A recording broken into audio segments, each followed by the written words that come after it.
All right, this is the morning report for Thursday. In the news, at the top, Russia, Syria. Secretary of State Rex Tillerson has traveled to Russia yesterday and to talk with Vladimir Putin about U.S.-Russian relations and other things, probably relating also to Syria. Uh, Conversation may not have gone as well as some would have hoped. President Trump has come out and said that Russian relations, U.S.-Russian relations, may be at their lowest point in history. There's always a lot of conversation and bluster that tends to go along with these things, so you have to kind of take these things with a grain of salt. Secretary Tillerson is supposed to have a conversation with kind of a debrief, I guess, with President Trump today, and maybe we'll get something out of that, depending upon how much news we can find in that vein. But there's no doubt that there's a strain there after the U.S. struck the Syrian air base last week in retaliation for the Syrians for the alleged sarin gas attack ordered by President Bashar al-Assad on his own citizenry, killing some 70 people, including about a dozen children. And the U.S. wanted to make sure, President Trump wanted to make sure that to let the world know and to let President Assad know that he is no Barack Obama and that he will take action without a doubt. And Russia has lots of interest there. Reports are that Russia was not only warned ahead of time, but they may have known even further ahead of time that this was something that the U.S. was likely to do, and so that they moved some of their assets out of the way to make sure that they weren't going to get hit by the U.S. airstrike. Nevertheless, I think President Putin was hoping that Trump would be an ally, but also stay soft like Obama. And Obama, and Trump is definitely not doing that.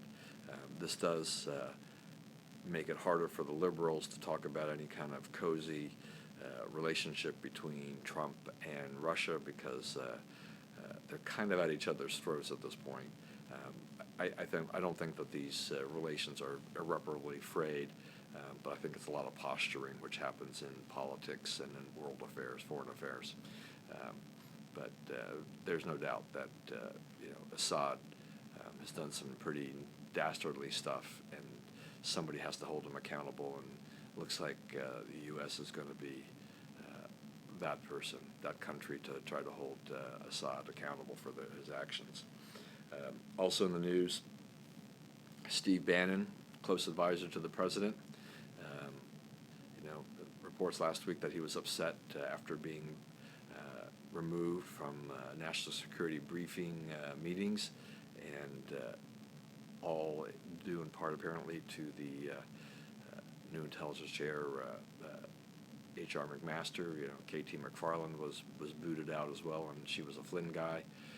So that doesn't seem very unusual, but reports were that Bannon threatened to quit as his role is being diminished. Trump didn't really give him the big vote of confidence, talked about him being, in an interview with the Wall Street Journal, being this guy that he's hired, he's on the staff, kind of a thing like that. Didn't seem to give him any special mention or accommodation. But Trump has to walk a fine line here. Trump has benefited greatly by Bannon's advice and strategy, and it behooves him to keep some friendly relations going forward. So if they do have a breakup, that it hopefully will be a friendly one, because otherwise it could wind up coming back to bite Trump big time. And last thing Trump needs is negative feelings or negative news from the conservative side of the ledger, and he could wind up with plenty of that should Bannon leave and not feel treated fairly by the Trump administration. So there is a little bit of that hanging over Trump's head at this point, but I think they'll figure a way to work that out.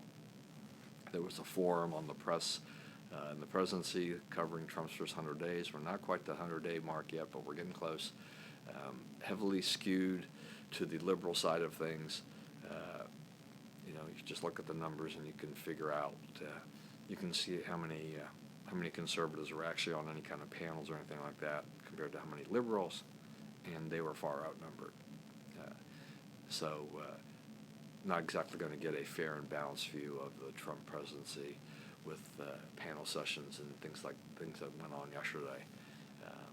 But it was interesting nevertheless. And USA Today columnist, contributor Michael Wolff tried to pin Kellyanne Conway down and compare her to being the darkness, as the Washington Post tagline, "Democracy dies in darkness," for which she shot back and I think put Wolff in his place, and realizing, maybe after he realized too that he probably didn't do a very good job of explaining that and handling that particular case and issue. And then finally, there is a new book coming out on Monday titled "Shattered Inside the Doomed Clinton Campaign." The excerpt that was reprinted in The Hill yesterday shows that how much turmoil there was inside the campaign, and disagreement. And this plays a large part, and I'm sure that the rest of the book will reveal this, that the infighting and all this bickering prevented the campaign from really moving forward. We're not saying that the Trump campaign has been, kind of all white wine and roses kind of thing, just this big, love fest. But they figured out a way to work together.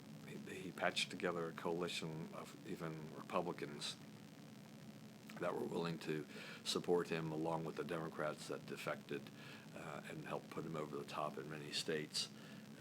But it could be a devastating book for the Clinton family, and certainly something that will, I think, should show up, as basically as one that pretty much removes any doubt as to why Hillary lost, and also what her viability is as a future candidate. So, maybe she can go off and become a dean or a provost somewhere, and handle it that way. Now, that may be the best way of doing things. Anyway, stay safe. Have a great day. Enjoy the weather wherever you are. We'll see you again tomorrow. If you missed any of yesterday's podcast, you can see it on here on the YouTube channel, or you can jump over to Facebook, if you remember our Facebook group there, or watch it on Twitter and Periscope, and listen to it on iTunes and SoundCloud. So lots of opportunities to catch up. Anyway, stay safe. Have a great day. We'll see you tomorrow.